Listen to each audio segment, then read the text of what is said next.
mrchnout hlavu. Rád bych teda věděl, s kým se vlastně můžu stýkat, co se smí a co se nesmí v našem post-Orwellově chrámu.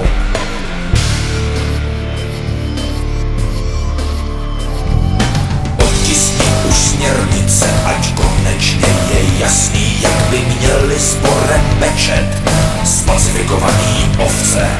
Rád by si mě zakázal, že jo, to by bylo krásný, hlavně správně označ škodnou, no a z ovcí uděláš lovce.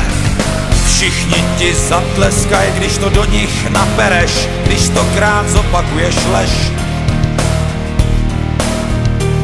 Vždyť víš, jak se to dělá, pálíš se jich doprostřed čela a nemrkneš.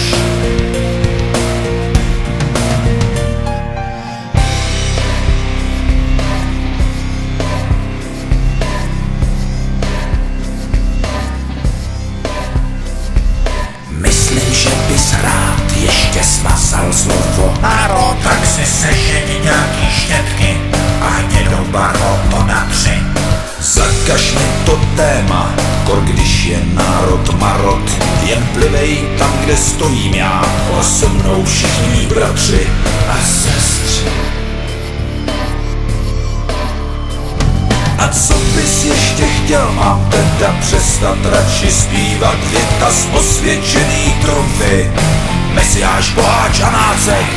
Mám stát jako blbeček a mám se jenom dívat na to, jak na mě pan spravedlivý zezadu tahá klacek.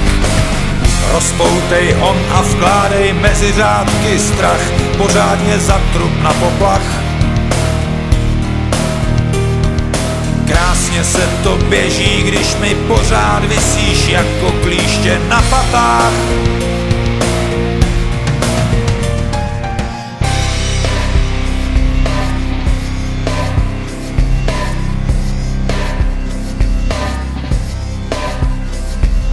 Řeknem si to na rovinu, takže nemám rád. Nevím, proč mi škodíš, tak vehementně jak umíš. Jediný, co mohl bych ti s čistým srdcem přát, ať tu svojí nenávist jen o malý kousek stlumíš.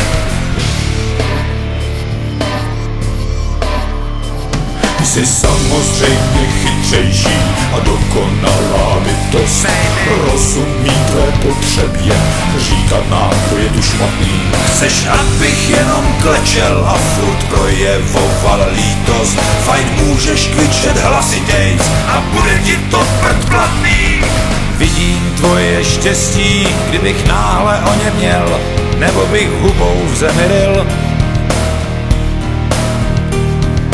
Pak by si to hezky oslavil a šel bys hledat jiný cíl.